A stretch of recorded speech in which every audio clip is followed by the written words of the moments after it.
Hi, my name is Bill, and today's story is a true story about a time when Jesus was only 12 years old. And when Jesus became 12, he got to do something he could hardly wait to do. What was it? Well, we're going to find out in today's story called Jesus Visits the Temple. Now, when Jesus was a little boy, he lived in a city called Jerusalem, and he lived with his earthly parents, Mary and Joseph. Now, Joseph, his father, worked in a carpenter shop. So Jesus learned all about things like how to work with carpentry tools and how to build things out of wood. And Jesus loved his parents very, very much. Now there was one thing that Jesus was really looking forward to, and that was becoming 12 years old. Because when he became 12, he was finally old enough to go to Jerusalem. And in Jerusalem is where they celebrated the Passover. And Jesus really wanted to be a part of that. So when Passover time came, Mary, Joseph, and Jesus got ready for the long trip that would take place between Nazareth all the way over into Jerusalem. Now this trip was going to be over 60 miles, and they weren't going to go by a plane or a train or a car or a bus. They didn't have those kinds of things in those days.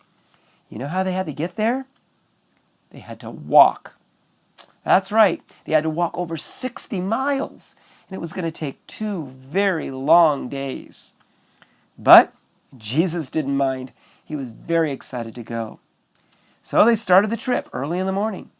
And they walked, and they walked, and they walked all the way from Nazareth to Jerusalem. Well, they finally made it to Jerusalem. And when they got there, they saw lots of people, friends they hadn't seen in a long, long time. People coming from everywhere to the temple to celebrate the Passover. The Passover was a time when people could get together and celebrate God. They could pray to Him, sing to Him. They could eat lots of great food and spend some time with each other. It was a wonderful time. But like all great celebrations, even the Passover had to come to an end. And this is where things got a little bit interesting. You see, Mary started home with some of her friends, and Joseph started home with some of his friends.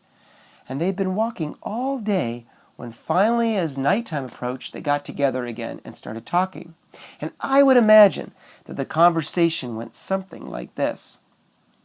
"Hey, Mary, wasn't that a great celebration?" "Oh, that was a wonderful Passover. I bet Jesus especially enjoyed it." "Oh, I know Jesus enjoyed it. Did he say anything to you?" "Well, no, I haven't seen him all day. Did he say anything to you?" "Well, I haven't seen him all day either. I thought he was with you." "No, he's not with me. I thought Jesus was with you." "Jesus? Jesus! Jesus, where are you?" They started asking people, "Have you seen Jesus? Have you seen Jesus?" Nobody had seen Jesus since morning. Mary and Joseph had lost the Son of God. They had no idea where he was. And it was getting dark. They couldn't look right now. They had to wait till the next morning. But when morning came, the first thing they did was they went to Jerusalem, back to the temple. And they opened the temple doors. And guess what they found?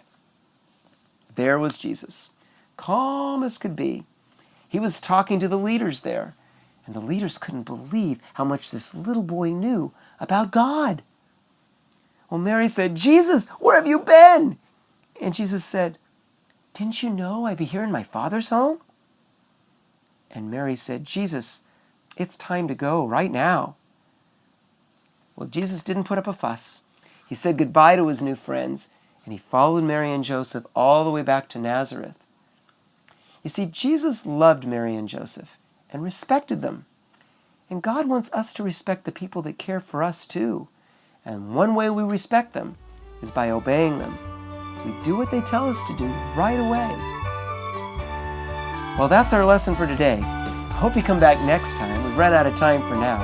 So I'll see you soon for another story about Jesus. Until then, bye-bye.